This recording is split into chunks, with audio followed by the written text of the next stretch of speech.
In the ancient kingdom of Kano, where the walls of the city had stood for 1,000 years and the red dust of the earth carried the stories of 10 generations, there lived a maiden so beautiful that men forgot their own names when they saw her. Her name was Nafisat. She was tall and fair, with a curvy figure that moved like water, eyes like polished amber, and a smile that could stop a whole market in its tracks. Her father, Alhaji Musa, was one of the wealthiest merchants in all of Kano, a man whose compound had 7 courtyards, whose cattle were too many to count, and whose name alone could open any door in the kingdom.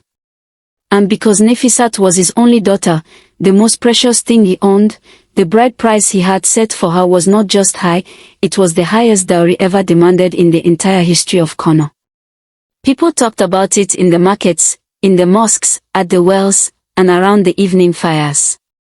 Men who heard the number laughed nervously and walked away. Rich men sent their sons with gifts and were turned back because even their wealth was not enough. Nafisat's hand had become the most desired and the most unreachable thing in the whole kingdom. But what nobody understood, not her father, not the suitors, not the gossiping women at the market, was that Nafisat did not care about any of it. Not the gold. Not the cattle. Not the status. Not even a little bit. Because Nafisat had decided, deep in the quiet of her own heart, that she would only marry for one thing. Love. Real, true, bone-deep love that made the world feel bigger and smaller at the same time. And she was willing to wait forever for it. Every morning, Nafisat would sit at the window of her father's great compound and watch the people of Kano move through their day, the traders carrying heavy loads, the children running barefoot through the dust, the women balancing clay pots on their heads with impossible grace, and she would wonder if the man meant for her was somewhere in that moving, breathing, living crowd. Her mother, Hajia Rametu, a sharp and practical woman who loved her daughter fiercely but saw the world in a very straightforward way, would come and stand behind her and say the same thing every single morning. Nafisat, stop dreaming and start choosing. Your father has 3 serious suitors waiting. All of them rich. All of them respected. All of them ready. And Nafisat would turn from the window with that calm, polite smile she had perfected over years of these conversations and say, "Yes, Mama. I hear you." But she never moved. She never chose. Because none of those men made her feel anything at all.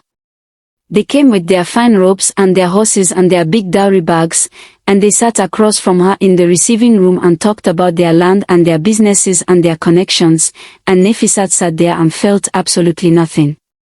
Not a flicker. Not a spark. Just a flat, quiet emptiness where a feeling should have been. She was polite. She was gracious. She served tea with her own hands and smiled at all the right moments. But inside, she was still waiting. The day everything changed began like any ordinary day. Nafisat had slipped out of the compound in the early morning, wrapped in a plain cotton veil so nobody would recognize her, to visit the old fabric seller at the far end of the market, the one whose cloth came from places so far away that the names of those places sounded like music. The market was loud and full and smelled of spices and leather and roasting corn. She was moving through the crowd carefully, holding her veil, when she heard a commotion just ahead. A young man was kneeling in the dust beside an old woman who had fallen, her clay pot shattered beside her, water soaking into the red earth. The crowd around them was moving on, people stepping around the old woman without stopping, too busy with their own errands and their own lives. But this young man had stopped. He was picking up the broken pieces of the pot gently, speaking softly to the old woman, helping her to her feet with steady hands, and then he reached into the small worn pouch at his belt, clearly not a rich man's pouch, clearly a pouch that did not have much inside it, and gave the old woman coins to replace her pot. The old woman held his hands and blessed him with tears in her eyes. The young man smiled, dusted his knees, and stood up. And that was when he looked up and his eyes met Nafisat's eyes through the crowd. He had a kind face. A warm, honest, open face. Not the face of a rich man or a powerful man. Just a good man. And Nafisat felt something she had never felt before in all the years of suitors and receiving rooms and polity. She felt a spark. Bright and sudden and completely undeniable. His name was Suleiman. She found this out because she did something she had never done before in her life. She spoke first. She stopped walking, turned to him, and said simply, "That was a kind thing you did." Suleiman looked surprised for a moment, then smiled, a genuine, unhurried smile with no performance in it. "She needed help," he said, as if that was the most obvious and complete answer in the world. They stood there in the middle of the busy market talking for longer than either of them planned, about the old woman, about the market, about Kano, about small things and big things, and Nafisat completely forgot about the fabric seller and the cloth and everything else she had come to the market for. Suleiman was a simple man. He worked as a craftsman, making leather goods, shoes, bags, belts, in a small workshop near the eastern gate of the city. He had no cattle. He had no compound with 7 courtyards. He had no famous name that opened doors. What he had was warmth and honesty and a way of listening to you like you were the most important person in the world. And when Nafisat finally remembered herself and said she had to go, and walked back through the market toward her father's compound, she realized she was smiling so widely that people were staring at her. She did not care even a little bit. She came back to the market the next day. And the day after that. And the day after that. Each time wrapped in her plain cotton veil, each time pretending she had something to buy, each time finding herself standing outside Suleiman's small workshop watching him work with his hands, talking to him about everything and nothing. Suleiman always looked happy to see her. He would set down his tools and give her his full attention, and they would talk and laugh and argue gently about small things. He made her laugh in a way that started deep in her chest. He made her think in ways that stretched her mind. He never once asked her who her father was or how much she was worth. He just talked to her like she was a person, not a prize, not a treasure, not a transaction. Just a person. And every evening when she walked home through the dusty Kano streets with the sun turning everything gold and orange, Nafisat knew with more certainty than she had ever known anything that this was the man she wanted to spend her life with. Not one of the rich suitors in their fine robes. This man. This simple, kind, leather-working man with the warm pouch and the honest smile. The problem was everything else. Because the world Nafisat lived in did not care about sparks or feelings or the way a man's smile made the market noise fade away. Her father Alhaji Musa had built his entire reputation on the idea that his daughter's hand was the greatest prize in Kano, and he meant to give it to someone worthy of that prize.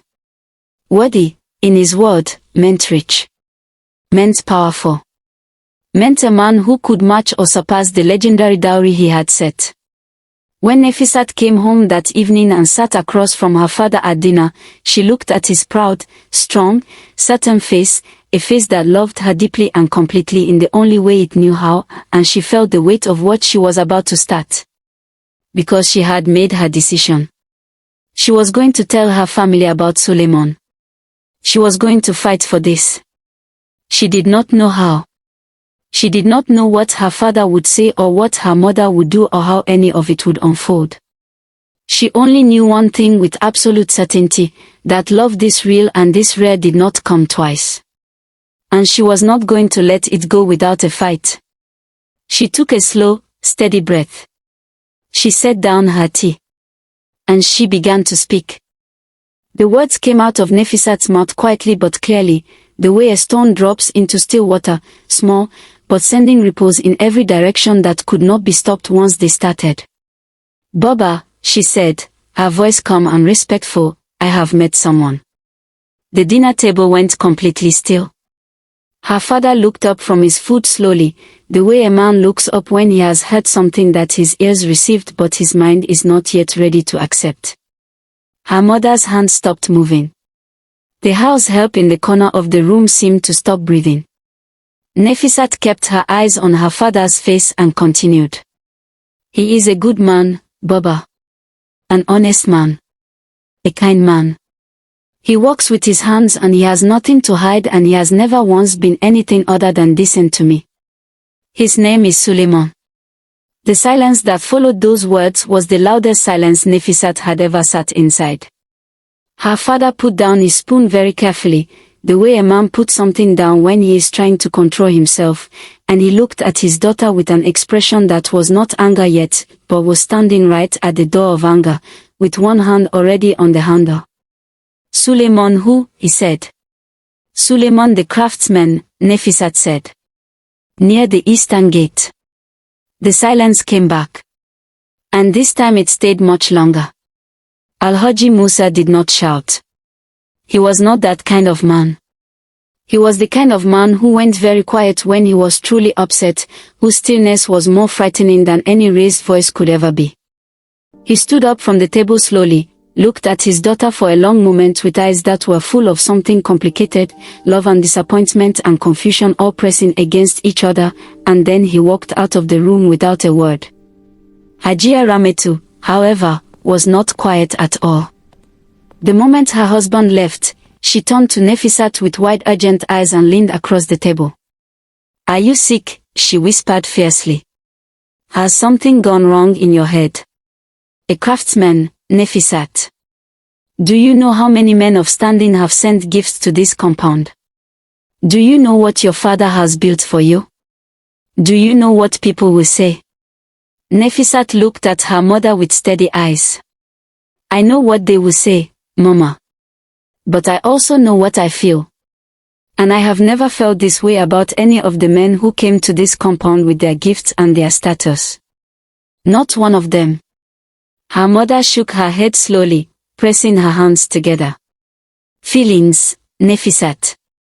You are talking about feelings. Feelings do not build a compound. Feelings do not feed your children. Feelings do not protect you when life becomes hard." Nafisat reached across and held her mother's hands gently. "But a good man does," she said softly. "And Suleiman is a good man." Her mother looked at her for a long time. Then she pulled her hands back, stood up, and followed her husband out of the room. That night, Nafisat lay on her mat and stared at the ceiling and listened to the sounds of Kono settling into sleep, the distant call of a night bird, the low murmur of her parents talking behind their closed door, the soft sound of the wind moving through the neem trees in the courtyard. She was not afraid exactly. It was more like standing at the edge of a high place, looking down, knowing you were going to jump, not knowing where you would land. She thought about Suleiman in his small workshop, bending over his work by lamplight, not knowing that right now her entire family was rearranging itself around the fact of his existence. She wondered what he would say if he knew. She wondered if he felt what she felt. She had never asked him directly. They had talked about so many things but not that, not the specific, terrifying, wonderful thing that sat between them every time they were together. She decided she would tell him tomorrow. Whatever happened with her family, whatever storm was coming, Suleiman deserved to know the truth. That she had chosen him. That she was fighting for him. That he was not just a kind man she had met in a market, he was the answer to a question she had been asking her whole life. She closed her eyes. She breathed slowly. And for the first time in a long time, despite everything, she slept peacefully. In the morning, Al-Haji Musa called Nafisat to his sitting room. He was seated in his large chair, his prayer beads moving slowly through his fingers, his face composed and unreadable in the way of a man who had spent a whole night deciding something. Nafisat came and sat before him and folded her hands in her lap and waited. "I have thought about what you said," her father began, his voice low and measured. "And I want you to understand something, my daughter. Everything I have done, every coin I earned, every deal I made, every door I opened, I did it for you. The dowry I set is not about pride. It is about protection. A man who can meet that price is a man who has proven he can provide for you, protect you, and give you a life worthy of who you are. That is all I want for you." Nafisat nodded carefully. "I know that, Baba. And I love you for it. Her father looked at her. But, he said. But, Nafisat said gently, a high bride price cannot tell you if a man will hold your hand when you are sick. It cannot tell you if he will make you laugh on a hard day. It cannot tell you if he will be honest with you even when the truth is difficult. Money can buy many things, Baba. But it cannot buy the kind of man Suleiman is. Her father was quiet for a long time. The prayer beads stopped moving. He looked at his daughter, really looked at her, and for just a moment, something softened behind his eyes. Bring him, he said finally. Let me see this man with my own eyes. Then we will talk. Nafisat's heart jumped so hard she felt it in her throat. Yes, Baba, she said. Thank you. She went to Suleiman that same morning.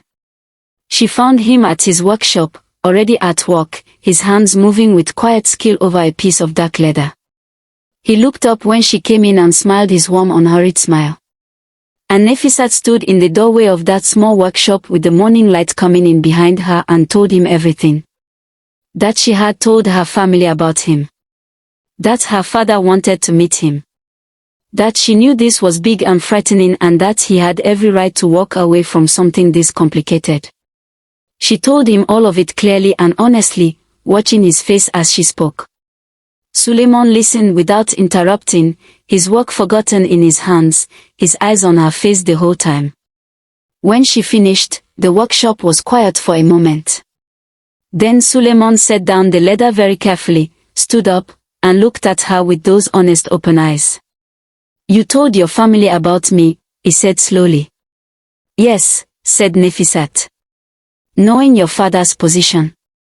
Knowing the dowry. Knowing what people would say. Yes, said Nafisat again. Suleiman was quiet for another moment. Then he said, nobody has ever done anything like that for me before. Nafisat looked at him steadily. You are worth it, she said simply.